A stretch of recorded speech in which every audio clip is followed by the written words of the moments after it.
Hey, Redemption City, it's Josh. Merry Christmas. I hope you guys are safe and cozy. I hope that there's a little bit of comfort in this pandemic season in the sense that maybe the season is a little bit less crazy, a little bit less running around. I'm not in the office, I'm in my parents' basement right now, so I don't have all my normal gear, but I just had a little Christmassy thought I thought I would throw out there for you guys. I got to be honest with you. As much as I love like Christmas hymns and some of the richness in those, I really struggle with some of the cheesier, like sentimental stuff around Christmas.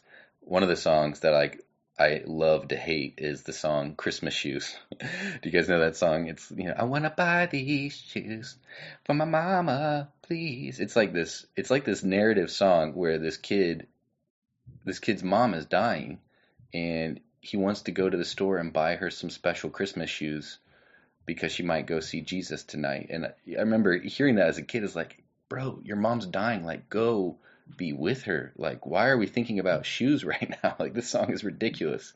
Uh, Anyways, sorry if you like that song, but there's some silly stuff around there. And another song that is glorious and beautiful, but it's taken me a long while to kind of wrap my head around is the song Silent Night.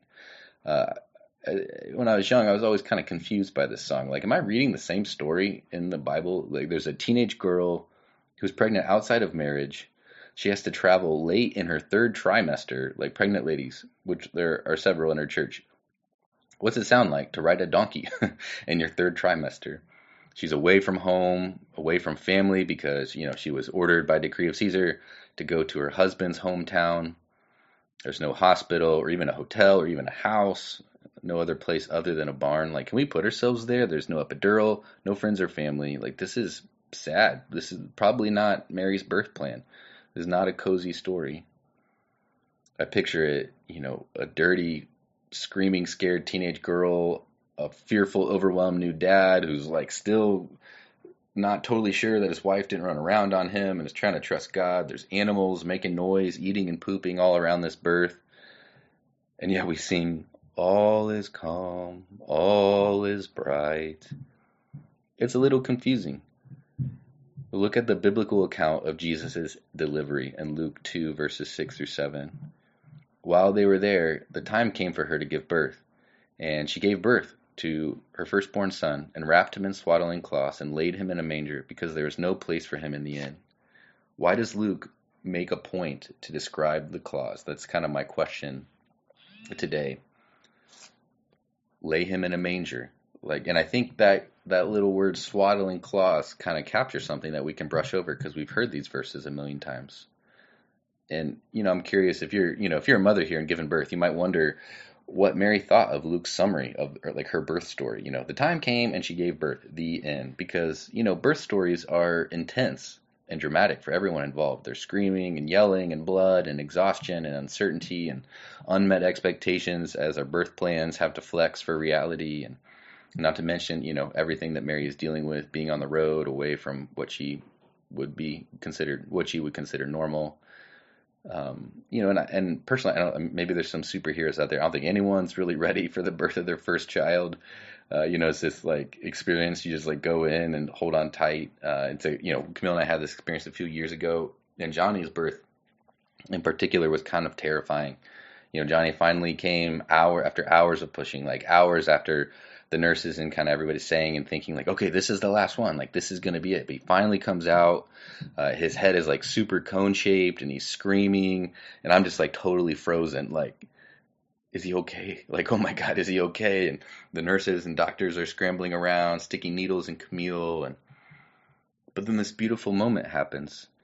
The doctor puts Johnny in Camille's arms and he's silent.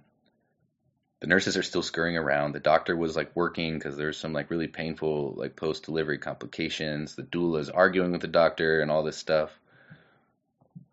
But as Johnny snuggled in his mother's arms for the first time, he was silent and still. He was like the calmest person in the room at that moment. Let me just read the passage again.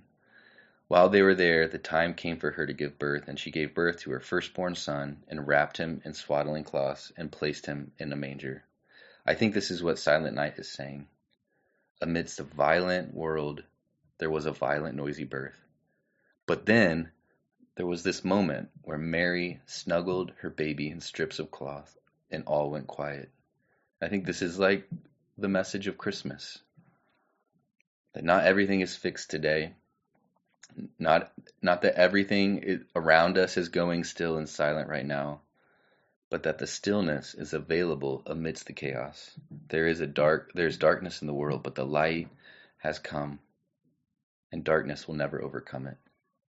There's a stillness and a silence, a peace available to us now. It's a peace that's not based on our circumstances. It's a stillness that's not based on the fact that everything is done. It's a silence that is not based on the fact that there is nothing more to say or that we have given up.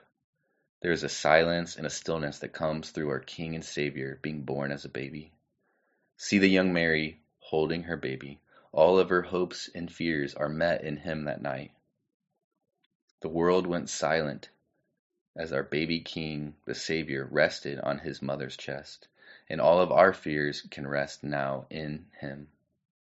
We look to him, we set up our lives so that we can receive these moments of peace and stillness, and we hold on to them. We hold on to these sweet moments of peace. We know everything will be okay. Why? Because God is with us. Emmanuel, Jesus has come, and friends, he will come again, and he will make all things new. I love you guys. Merry Christmas. I hope you guys have a sweet, restful couple of days, and I look forward to being with you soon.